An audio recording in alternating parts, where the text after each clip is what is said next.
anything more about any team that's out there right now in college football than we did the weekend before.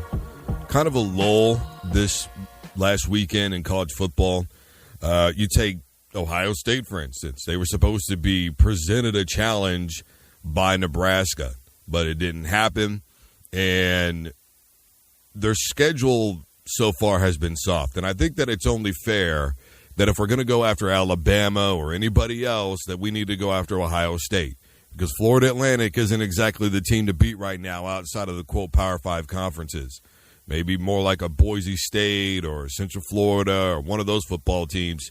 But Cincinnati, so I will say this. I will give Ryan Day and his staff a lot of credit because right now this team is playing phenomenal football, all right? It would be easy to lay down given the circumstances that were left over from Urban Meyer. And when I look at Ryan Day, right now I do see a very similar situation starting to build for this football team. Remember, when Urban Meyer took over that team, they had a lot of leftover baggage from when Coach Tressel was there, right? In the very first season that Urban Meyer was there, he got that football team to go undefeated when they were literally playing for nothing. They were not able to compete in a bowl game. They were ineligible to be champions. So the real reality of it is the fact that Urban Meyer got those kids to do what they did. We're seeing a very similar thing with Ryan Day. It would be easy for the Ohio State Buckeyes to fold, to worry about all the stuff that was left over from Urban Meyer, but they didn't.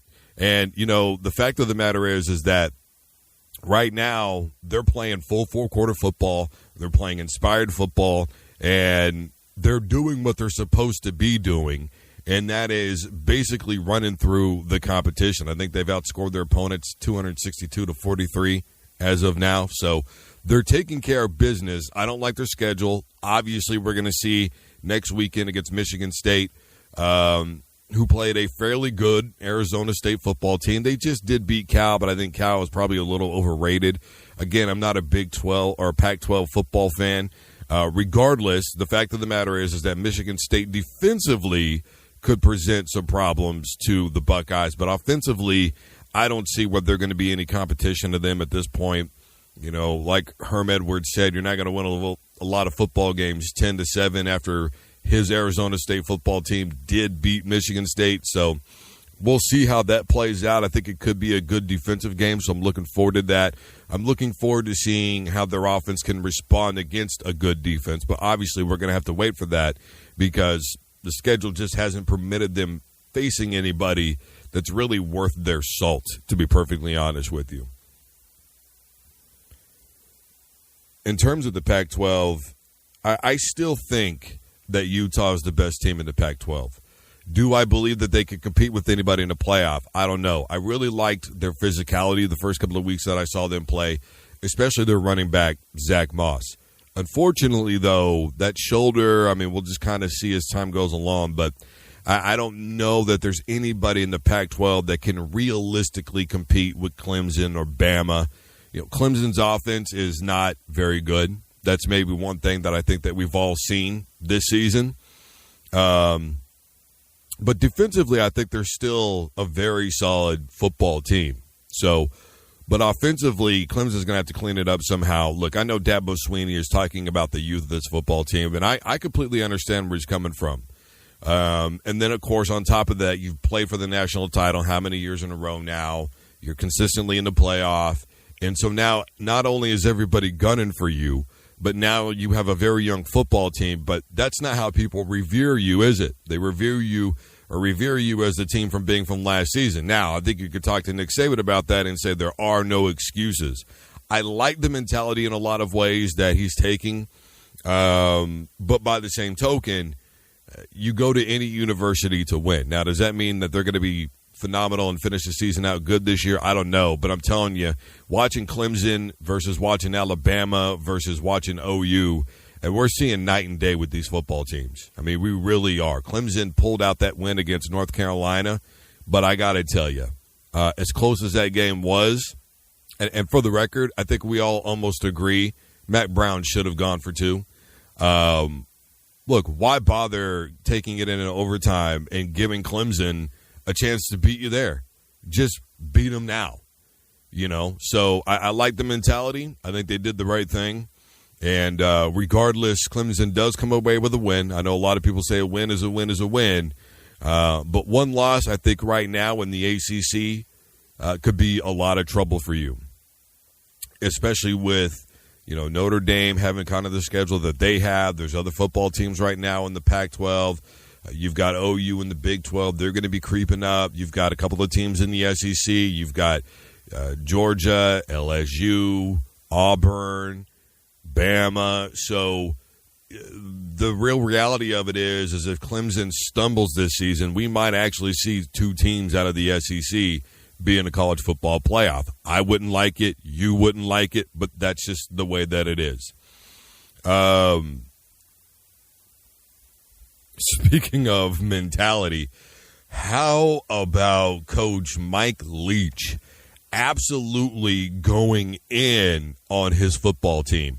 He literally said that his team is fat, lazy, uninspired. He said we're soft. He said we're entitled. My goodness. It's difficult to know where he's coming from there, man. I mean, is he talking to himself? Is he mad at himself for not having his team prepared to play a game of football against Utah? Or is he legitimately upset with his kids over there at Washington State for just playing uninspired football?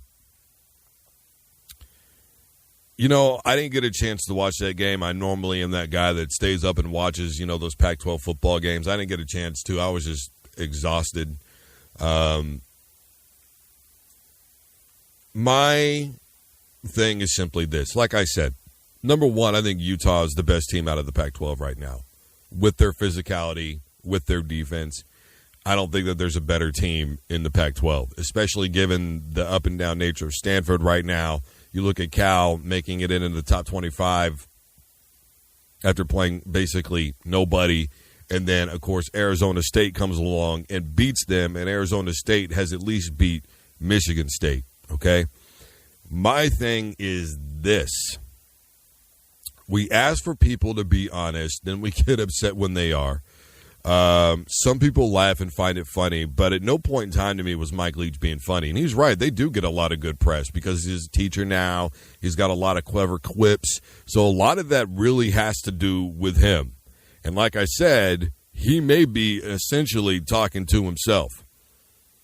Do I like him saying those things out loud to the public, though? Look, I got a little bit of a chuckle out of it. I'd be lying if I said I didn't. But in the same way that I said that Baker Mayfield should handle things internally, I do believe that Coach Leach could have done the same thing. I think he could have waited till he got to the locker room and said, guys, do you know what kind of football you're playing right now? Lazy, uninspired,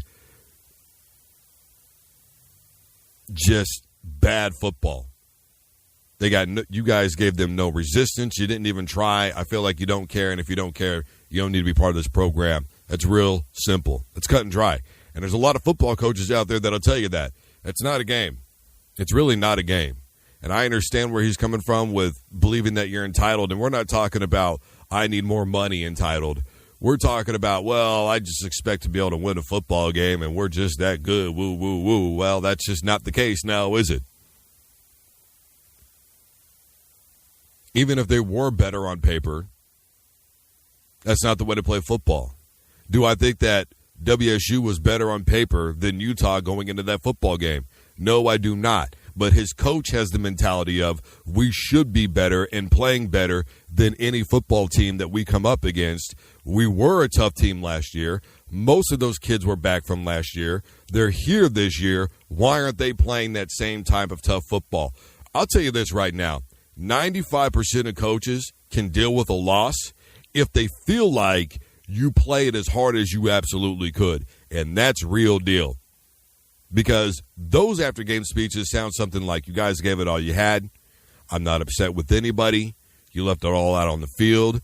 And that's all I can ask from. Sometimes you win and sometimes you lose, even when you give your best. That's just a fact of life, right? So there's not a coach on planet Earth that's not going to be upset if you do that. However, they will be ticked off if they feel like you didn't play good football and you didn't try and you didn't give a damn and there was no point to even being out there in the field in the first place. And I think that's where Mike Leach was coming from.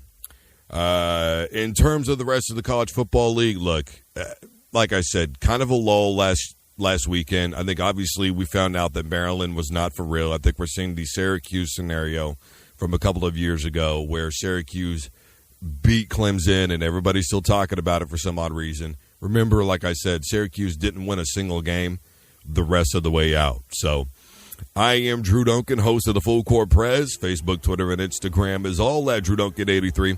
You can find me on YouTube. Simply look for Drew Duncan. The Full Court Press is on Facebook, Twitter, Instagram, and YouTube as well. And do not forget that we are wherever you listen to podcasts. Simply tell your device to play the Full Court Press by Drew Duncan. And as always, don't you dare touch that dial.